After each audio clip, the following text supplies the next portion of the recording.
The morning sun filtered through the white curtains of my bedroom, casting gentle shadows on the walls I had painted myself 20 years ago. I could hear the familiar sounds of our home awakening, the pressure cooker whistling in the kitchen, my son Raj's hurried footsteps as he prepared for work, and Nita's voice instructing the maid about the day's tasks. But something felt different today. As I lay in bed, staring at the ceiling fan that had been spinning the same way for decades, a strange emptiness settled in my chest. Not the kind that comes from loneliness. I had learned to live with that. This was something deeper, like watching your own life from a distance. That's when it happened. The room began to spin slowly, then faster, until the familiar became foreign.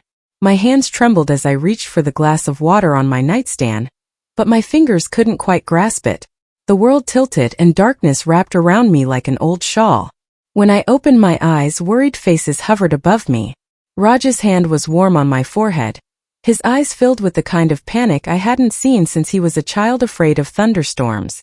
The doctor was speaking in measured tones about blood pressure and stress, while Nita stood at the foot of the bed, her arms crossed, checking her phone. "Ma, how are you feeling?" Raj's voice was gentle, the way it used to be when he would ask about my day. I looked at him, then at Nita, and something inside me shifted. Maybe it was the way she sighed when the doctor suggested I needed more rest, or how she glanced at her watch when he mentioned regular checkups. In that moment a thought emerged, not planned, not calculated, just a quiet voice whispering, "What if I couldn't remember?" I began slowly, letting confusion cloud my voice. "Where am I?" The room fell silent except for the ceiling fan's steady hum. Raj's grip on my hand tightened. "Ma, you're at home. In your room. Don't you remember?" I let my eyes wander around the space where I had lived for 2 decades, past the photographs of family celebrations, the small temple I prayed at every morning, the books I had collected from a lifetime of teaching. I looked at these pieces of my life as if seeing them for the first time. "Home," I repeated, my voice carrying just enough uncertainty to make it believable. "I'm sorry, Everything feels foggy." Nita stepped forward then, and I watched her face carefully. Where I expected to see concern, there was something else, a flicker of irritation quickly masked by forced sympathy. "Don't worry, Ma," she said, but her tone was mechanical, like reading from a script. "The doctor says this can happen after fainting. Your memory will come back." But I caught the way she exchanged a look with Raj, a look that said, "Now what?" rather than "Thank God she's okay."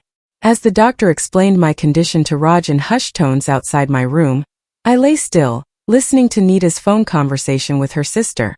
"No, she doesn't remember anything," Nita was saying, her voice carrying through the thin walls. "The doctor says it might be temporary, but who knows how long this will last." Just when I thought life was getting easier. Those words settled into my heart like stones in still water. Just when life was getting easier. So my presence had become a burden. My need for companionship, my small requests for help, my very existence in this house I had helped build. All of it had become an inconvenience to be managed. I closed my eyes, not from fatigue, but from a deep aching realization. The daughter-in-law I had raised with such love, who had once called me second mother, now saw me as an obstacle to her happiness. But maybe, just maybe, this unexpected gift of supposed forgetfulness would show me truths I had been too hopeful to see. If Nita thought I couldn't remember, would she finally reveal who she had become when she thought no one was watching? As evening shadows lengthened across my room, I made a decision that would change everything. I would remain the woman who had forgotten, not because I couldn't remember, but because I needed to see who would remember to be kind to a woman who seemed to have lost everything. The performance would begin tomorrow, and I would finally learn whether the love in this house was real, or just another beautiful memory that time had slowly erased. As I lay in the gathering dusk, memories flooded back with startling clarity. Memories I would now pretend had vanished. But how could I forget the day Raj first brought Nita home? Her shy smile and the way she touched my feet in respect. How could I forget teaching her to make his favorite dishes? Watching her face light up as she learned the secret ingredients that made our family recipes special. I remembered standing in the jewelry shop 5 years ago, the weight of my mother's gold bangles heavy in my palms. These weren't just ornaments, they were generations of love passed down, each piece carrying the blessings of the women who wore them before me. But when Raj showed me the house listing, his eyes bright with dreams of giving his wife her own home. I knew what I had to do. "Ma, we don't have to buy it," he had said, seeing my hesitation. "We can wait, save more money." But I had already made up my mind. "Beta, what good is gold on my wrists when I can see gold in your future?" I had smiled, removing each bangle slowly. "Besides, your father always said a house becomes a home only when it's built with sacrifice." The jeweler had weighed each piece carefully while Nita stood beside me, tears streaming down her face. "Ma, I can't let you do this," she had whispered, holding my arm. "These are your mother's bangles. And now they'll help build my granddaughter's home," I had replied, wiping her tears. "Some gifts are meant to be passed forward, Beta." That afternoon, we had walked through the empty house that would become ours. Nita had run from room to room like a child, pointing out where she would place her plants, where we could sit for evening tea, where the children would play someday. Her joy had been infectious, pure, and I had felt blessed to be part of it. Those first months in our new home had been magical. I would wake at dawn to prepare breakfast, the kitchen filling with the aroma of fresh parathas and chai.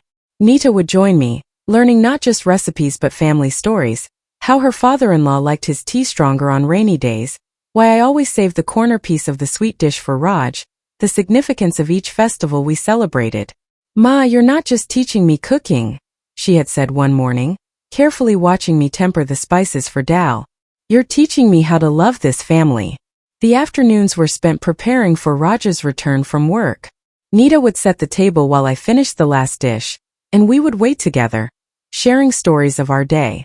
When he arrived, tired but smiling, the three of us would sit together, and I would watch my son's face relax as he ate food prepared with love by two generations of women who cared for him.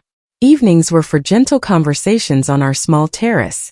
Nita would massage my feet while we watched the sunset, talking about everything and nothing. Her dreams of children, my memories of raising Raj, our hopes for festivals and family gatherings to come. "Ma, do you think I'll be a good mother someday?" she had asked one evening, her voice soft with vulnerability. "Beta," I had said, stroking her hair, "you already are. Look how you care for all of us." Those words seemed to light something in her eyes, a contentment that made me believe we had truly become mother and daughter, not just connected by law but by choice. I remembered the morning she had surprised me with breakfast in bed on my birthday, having woken up early to prepare all my favorite dishes. The tray was decorated with flowers from our garden, and she had written a small note. "For the mother who taught me that love lives in the kitchen." We had our small rituals, weekend trips to the temple, where she would hold my arm as we climbed the steps, evening walks in the neighborhood, where she would introduce me proudly to her friends as my mother-in-law, but really my second mother. Late-night conversations when Raj was traveling for work, when she would bring her pillow to my room, and we would talk like sisters until sleep found us. I remembered how she would worry when I caught even the smallest cold, how she would insist on taking me to the doctor for regular checkups, how she would call me from work just to ask if I had taken my medicines. "Ma, you took care of Raj all his life," she had said once. "Now it's our turn to take care of you." The house had been filled with laughter then, with the comfortable sounds of a family that had found its rhythm. Every corner held warmth, every meal was a celebration of togetherness. Every evening brought the quiet satisfaction of love shared and received. But as I lay in my bed pretending to have lost these precious memories, I wondered when exactly the music had stopped. When had Nita's laughter become less frequent? When had her evening conversations grown shorter? When had the warmth in her eyes begun to cool? Perhaps tomorrow, in my supposed forgetfulness, I would begin to understand how love could live so fully in a house, and then slowly, quietly begin to fade, leaving behind only the echo of what once was beautiful, and the painful awareness of what had been lost. The next morning arrived with the same sounds, the pressure cooker, Raj's hurried preparations, Nita's instructions to the maid.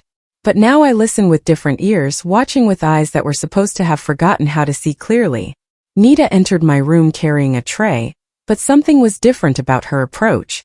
Gone was the gentle care I remembered, replaced by efficiency that felt more like duty than devotion. "Ma, time for breakfast," she said, setting the tray down with a small clatter that would have been unthinkable just weeks ago. I looked at the plate, 2 dry rotis and a small bowl of dal that looked like it had been reheated from yesterday. Where once she would sit beside me, encouraging me to eat more, asking if I wanted anything else. Now she stood at a distance, checking her phone. I don't remember. I began slowly. Do I usually eat breakfast in bed? The doctor said you need rest, she replied without looking up from her screen. Raj insisted you stay in bed today. But I caught the slight annoyance in her voice, the way she said Raj's name as if his concern was an inconvenience. As she turned to leave, I noticed something else. My morning medicines weren't on the tray. Nita beta, I called softly. Do I take any medicines? She paused at the door and for a moment her mask slipped entirely. There was a flash of irritation, quickly covered by forced sweetness. Oh yes, Ma. I forgot. Let me get them. But she didn't move immediately.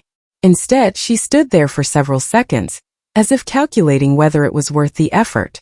When she finally brought the medicines, I noticed the bottle of calcium tablets, the expensive ones Raj had bought, was nearly empty. These were supposed to last a month, but it had been only 10 days. The afternoon brought visitors, Mrs. Sharma from next door and her daughter. As soon as the doorbell rang, I watched Nita transform. Her posture straightened, her voice became warm and melodious, and when she entered my room with the guests, she was once again the devoted daughter-in-law. Oh, Ma, she said, adjusting my pillow with theatrical concern. How are you feeling now? She's been so worried, Mrs. Sharma said approvingly. Such a devoted daughter-in-law. Ma is like my own mother, Nita replied, her hand on my shoulder. I can't bear to see her like this. I watched this performance with fascination and growing sadness. Every gesture was perfect, the concerned furrow of her brow, the gentle way she spoke to me, the way she fussed over my comfort. If I hadn't been watching for the past day, I would have believed it myself. The poor thing doesn't remember anything, Nita continued, her voice carrying just the right note of tragic sympathy. But we're taking such good care of her. Raj hired the best doctors, and I'm with her all the time. After the visitors left, the mask disappeared as quickly as it had appeared. Nita returned to my room, but now her movements were brisk, impatient. Ma, I'm going out for some work, she announced. Your lunch is in the kitchen. The maid will bring it. When will you be back? I asked, letting uncertainty creep into my voice. Evening, she said, already at the door. Maybe late. I have some important things to handle. The maid brought lunch, leftover rice and a vegetable curry that tasted bland and undersalted. I remembered how Nita used to check every dish before serving it to me, adjusting the seasoning, adding a touch more ghee, making sure everything was exactly how I liked it. But it was the evening that revealed the deepest truth. Through my bedroom wall, I could hear Nita on the phone with her sister, her voice carrying clearly through the thin partition. You don't understand, Priya, she was saying. It's like having a child again. She doesn't remember anything, so I have to explain everything 50 times. Do you know how exhausting that is? I held my breath, straining to hear every word. And the medicine's so expensive. Raj keeps buying all these supplements and tonics. The money that could have been spent on the new sofa or our vacation is all going to her treatment now. There was a pause as she listened to her sister. I know I should be more patient, but honestly, sometimes I think, never mind. It's just that I thought when she got older, maybe she'd become more independent, you know? Instead, it's like she's becoming more dependent. And now with this memory thing. Another pause. The doctor says it might be temporary, but what if it's not? What if she stays like this for years? Raj won't hear a word against her, so I can't even suggest. Oh wait, I think she's calling me. I have to go. I hadn't called her. I had been lying still, absorbing every painful word. But in that moment I understood why she had rushed off the phone. Guilt has a way of making us hear voices that aren't there. That night, as I lay in the darkness, I thought about the woman who had once cried when I gave up my mother's bangles for her house, who had called me her second mother, who had promised that it was their turn to take care of me. Where had that woman gone?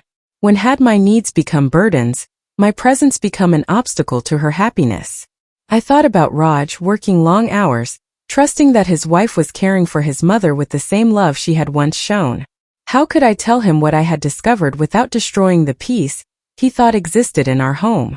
But perhaps the most painful realization was this. I had taught Nita everything about being part of our family, but I had forgotten to teach her that love is not just for the good times, not just when caring is convenient, not just when the person you love is strong enough to love you back in equal measure. As the night deepened, I made another decision. Tomorrow I would continue watching, continue learning. Because if love could fade so quietly, so gradually, perhaps it could also be rekindled. But only if the truth was finally brought into the light. The mask had slipped, and now I needed to decide what to do with what I had seen beneath it. 3 weeks had passed since I began my silent performance, and each day had brought new revelations that cut deeper than the last. I had learned to read the subtle signs, the way Nita's shoulders sagged when she thought I wasn't looking, the shortcuts she took with my meals, the conversations that stopped abruptly when I entered a room. But it was on a Tuesday afternoon that I discovered the final piece of truth I needed. I was supposed to be napping, a routine Nita had established to give herself longer breaks from caring for me. But voices from the living room had woken me. Nita was entertaining her book club friends, women I had once welcomed warmly into our home. "Oh, how is your mother-in-law doing?" I heard Mrs. Gupta ask.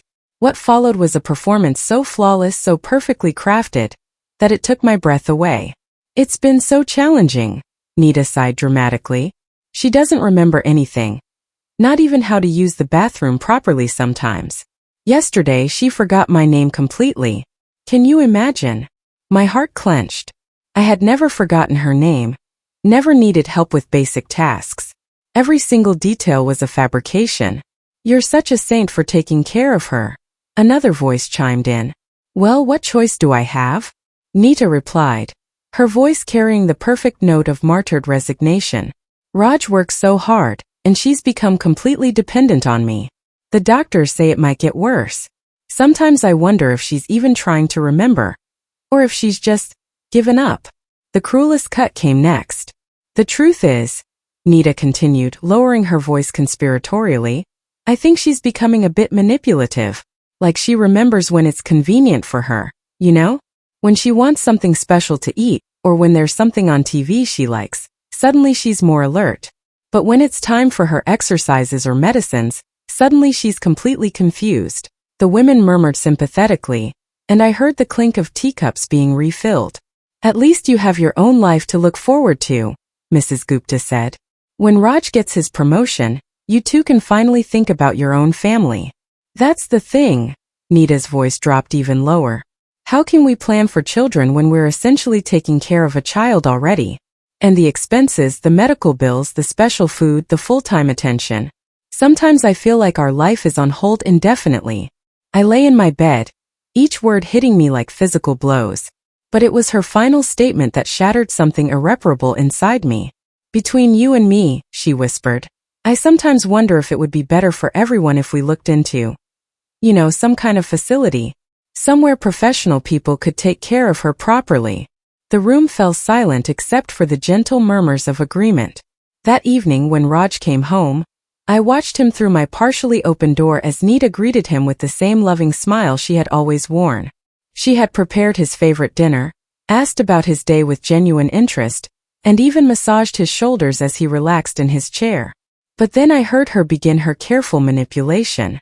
"Raj, I'm worried about Ma," she said softly. Today she seemed more confused than usual.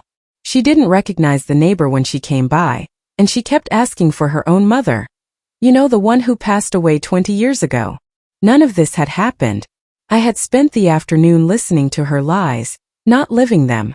"Maybe we should consider getting more professional help," she continued.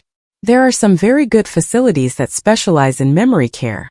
Places where she could get round-the-clock attention from trained nurses." I watched my son's face crumple with worry and guilt. "But Ma always said she wanted to stay in her own home," he said quietly. "I know, Beta," Nita replied, her voice full of false sympathy. "But sometimes what someone wants and what's best for them are different things. And think about it. Wouldn't she be happier around people who understand her condition? Who know how to handle these situations better than we do?" That night, as the house settled into silence, I made my final decision. The woman who had once been my daughter had revealed herself completely, and tomorrow I would reveal myself as well. But first, I needed to understand one more thing: how deep Raj's trust in his wife had grown, and whether he would believe the truth when it came from the mother he thought could no longer remember it. I waited until I heard their bedroom door close, then quietly made my way to the living room. On Nita's phone, carelessly left on the coffee table, I found the evidence I needed: messages to her sister about memory care facilities, screenshots of costs, and most damning of all, a forwarded article titled, "When It's Time to Consider Professional Care for Aging Parents." As I returned to my room, my mind was crystal clear about what had to happen next. The performance was over, and it was time for the final act, one where the woman who was supposed to have forgotten everything would remember exactly who deserved her love, and who had simply learned to wear its mask too well. Tomorrow, the truth would have its day, and we would all discover who we really were when the pretending finally stopped. The next morning, I woke with a resolve that felt like steel in my spine. For 3 weeks, I had been the silent observer of my own life, watching the slow dissolution of what I had believed was unbreakable love. Today the silence would end. I dressed carefully in the sari Raj had bought me last Diwali, the deep purple one with gold borders that Nita had once said made me look regal. If today was to be a day of revelations, I would face it with dignity.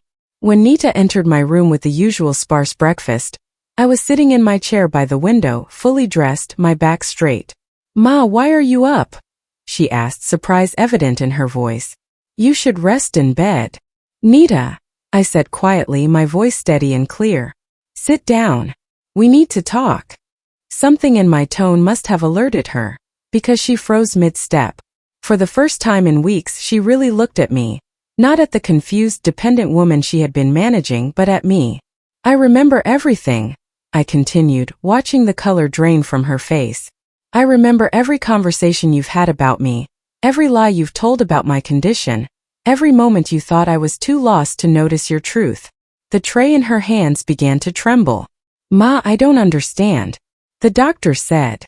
"The doctor said I had fainted from stress," I interrupted gently. "He never said I had lost my memory. That was my own decision, because I needed to know something that only silence could teach me." Nita sank into the chair across from me, her face pale. What? What do you mean?" I needed to know if the love in this house was real, or if it was just another performance we had all learned to give. I kept my voice calm, without accusation, because anger would only create defensiveness, and I needed her to hear every word. "For 3 weeks I watched you transform from the daughter I had raised into a stranger who saw my needs as burdens, my presence as an obstacle to your happiness. I heard you tell your friends that I was manipulative, dependent, perhaps better suited for an institution. I watched you lie to my son about my condition, planting seeds for my removal from the home I helped build." Tears were streaming down her face now, but I wasn't finished. "But the most heartbreaking discovery wasn't your changed feelings. It was realizing that you had learned to perform love so perfectly that even I had been fooled. When visitors came, you became the devoted daughter-in-law. When Raj returned from work, you spoke of me with such apparent concern that he never suspected the truth." "Ma, please," she whispered. "Let me explain." "There's nothing to explain that I haven't already seen," I said softly. "But there is something I need you to understand. When I sold my mother's bangles to help buy this house, I wasn't just investing in property. I was investing in the belief that family means caring for each other through all seasons of life, not just when it's convenient." Just then we heard Raj's key in the front door. He wasn't supposed to be home for hours, but as he appeared in the doorway, I could see the worry etched deep in his face. "Ma!" he exclaimed, seeing me dressed and sitting up. You look." "I'm fine, Beta," I said gently. "Better than I've been in weeks, actually." He looked between Nita and me, confusion replacing relief. "But Nita said you were getting worse. She said you didn't recognize people yesterday, that you were asking for your mother." The silence stretched between us like a bridge that could either connect us or collapse entirely. Nita's face was buried in her hands, her shoulders shaking with silent sobs. "Raj," I said quietly, "your wife has been carrying a burden that was too heavy for her heart. When people feel trapped by obligation instead of motivated by love, they sometimes create stories to justify their feelings." He sank into a chair, the weight of understanding beginning to settle on his shoulders. "Ma, are you saying, do you remember everything?" "I remember the daughter-in-law who once called me her second mother," I said, looking at Nita with more sadness than anger. "And I remember watching her slowly disappear, replaced by someone who saw caring for an aging woman as a sacrifice too great to bear. But why? Raj's voice broke. Why didn't you just tell us how you felt, Nita? We could have talked. We could have figured something out together. Finally, Nita raised her head. Her face was streaked with tears, but there was something raw and honest in her expression for the first time in months. Because I was ashamed, she whispered. I was ashamed that I wasn't the woman I promised to be when we got married. I was ashamed that taking care of Ma felt harder than I expected, that I resented the way our plans kept getting postponed, that I sometimes wished. She couldn't finish the sentence, but we all knew what she wished. Beta, I said gently, love isn't about never having difficult feelings. It's about choosing kindness even when kindness feels hard. I reached across and took her trembling hand in mine. The daughter I raised taught me that caring for family isn't always easy, but it's always worth it. Somewhere along the way you forgot that lesson, or maybe I forgot to teach it properly. I'm so sorry, Ma, she sobbed. I don't know how I became this person. I don't know when I stopped seeing you as family and started seeing you as an interruption to the life you wanted. I finished for her. But here's what you need to understand. Every stage of life brings its own joys and challenges. The woman who changes a baby's diaper will someday need help with her own care. The young wife who dreams of children will someday be the aging mother hoping for patience. Raj moved to kneel beside both of us, taking our joined hands in his. Ma, I failed you too. I was so focused on work, on building our future, that I didn't see what was happening in our present. You didn't fail me, Beta, I said, stroking his hair. You trusted that love would be enough to keep us together. But trust without attention can be dangerous. I looked at both of them, my son, overwhelmed with guilt and love, my daughter-in-law, broken open by the revelation of her own capacity for both cruelty and care. We can build something new from this moment, I continued, but only if we're honest about what we need from each other. Nita, if caring for me feels overwhelming, we find ways to share that care. Raj, if work is consuming your attention, we find ways to stay connected. And I promise to ask for help when I need it, instead of pretending everything is fine. Can you forgive me? Nita whispered. I squeezed her hand. Beta, I'm not the one you need forgiveness from. You need to forgive yourself for being human enough to struggle, and then choose to be better than your struggles. That evening, as we sat together for dinner, really together for the first time in months, I watched my family begin the slow work of rebuilding trust. Love, I had learned, isn't just a feeling that exists. It's a choice that must be made new each day, especially when making that choice feels difficult. The forgotten heart, I realized, wasn't mine at all. It was the heart of our family. Temporarily misplaced but not permanently lost. Sometimes the greatest gift we can give someone is the chance to see themselves clearly. Not to shame them, but to remind them of who they have the power to become.